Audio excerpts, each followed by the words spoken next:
കോടികളുടെ നികുതി വെട്ടിപ്പിൽ IMAയ്ക്ക് കേന്ദ്ര GST വകുപ്പിന്റെ കാരണം കാണിക്കൽ നോട്ടീസ്.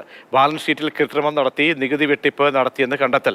തട്ടിപ്പ് നടത്തിയ ബാലൻസ് ഷീറ്റുകൾ റെയ്ഡിൽ പിടിച്ചെടുത്തു. ബിനിലുണ്ട് വിവരങ്ങൾ നൽകാൻ. ബിനിൽ, രേഖകൾ സഹിതമാണ് മുന്നിലേക്ക് എത്തുന്നത്. ഇനി ഇതിന്റെ നടപടികൾ സംബന്ധിച്ചും പിഴയടക്കം അടയ്ക്കേണ്ടത് സംബന്ധിച്ചൊക്കെയുള്ള തീരുമാനം ഉണ്ടോ?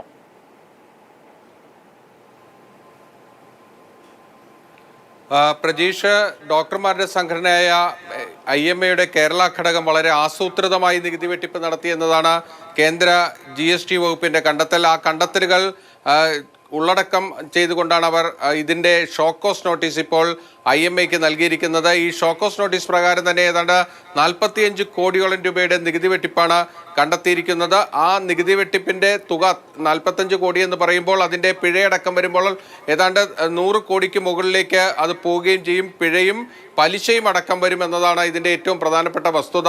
അതോടൊപ്പം തന്നെ ഇതിൽ ശ്രദ്ധിക്കേണ്ട ഒരു കാര്യം, IMA ഒരു ചാരിറ്റബിൾ ആക്ട് പ്രകാരം രജിസ്റ്റർ ചെയ്തിട്ടുള്ള സംഘടനയാണ്. അതുകൊണ്ട് തന്നെ അവർക്ക് നികുതി ഇളവിന് അർഹതയുണ്ട് എന്നതായിരുന്നു IMAയുടെ വാദമായിട്ടുണ്ടായിരുന്നത്. പക്ഷേ ആ ചാരിറ്റബിൾ ആക്ട് പ്രകാരമുള്ള സംഘടനയായ IMA മറ്റ് പല ബിസിനസ്സുകളും നടത്തി അതിലൂടെ വൻതോതിൽ ലാഭമുണ്ടാക്കുന്നു എന്നതാണ് കേന്ദ്ര GST വകുപ്പിന്റെ കണ്ടെത്തൽ. ഇത് നേരത്തെ ഹൈക്കോടതിയിൽ വലിയ നിയമ വ്യവഹാരമായി മാറുകയും IMAയുടെ ഹർജി തള്ളുകയും ചെയ്തു. തുടർന്നാണ് കേന്ദ്ര GST വകുപ്പ് അവർക്ക് ഇപ്പോൾ ഷോക്കോസ് നോട്ടീസ് നൽകിയിരിക്കുന്നത്.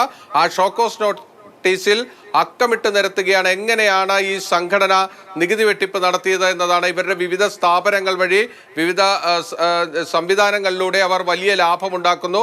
ആ ലാഭത്തിൻ്റെ ഭാഗമായിട്ടുള്ള അവർക്ക് ലഭിക്കുന്ന വരുമാനം അതിന് നികുതി നൽകുന്നില്ല എന്നത് തന്നെയാണ് കണ്ടെത്തൽ. 2 ബാലൻസ് ഷീറ്റുകൾ ഇവരുടെ പരിശോധനയിൽ GST വകുപ്പിന്റെ പരിശോധനയിൽ IMAയിൽ നിന്ന് പിടിച്ചെടുക്കുകയും ചെയ്തിട്ടുണ്ട്. അതെല്ലാം ഉൾപ്പെടുത്തിക്കൊണ്ടാണ് ഈ ഷോക്കോസ് നോട്ടീസ് ഇപ്പോൾ നൽകിയിരിക്കുന്നത്. ഈ ഷോക്കോസ് നോട്ടീസ് വായിക്കുമ്പോൾ അതിലെ നികുതി വെട്ടിപ്പിന്റെ വ്യാപ്തി വ്യക്തമാകുകയും ചെയ്യുന്നുണ്ട്. ഇനി എന്തായാലും IMAയ്ക്ക് ഈ ഷോക്കോസ് നോട്ടീസിനെ സ്വാഭാവികമായും കോടതിയിൽ ചോദ്യം ചെയ്യേണ്ടി വരും. അപ്പോൾ ഇത് സംബന്ധിച്ച നിയമവ്യവഹാരങ്ങൾ ഇനിയും നീണ്ടുപോകുമെന്ന കാര്യം ഉറപ്പാണ്. പക്ഷേ ഡോക്ടർമാരുടെ ഒരു സംഘടന വളരെ ആസൂത്രിതമായി നികുതി വെട്ടിപ്പ് നടത്തിയെന്ന വളരെ ഗൗരവപ്പെട്ട കണ്ടെത്തൽ ഒരു കേന്ദ്ര ഏജൻസി നടത്തിയിരിക്കുന്നു എന്നതാണ് ഏറ്റവും പ്രധാനപ്പെട്ട കാര്യം.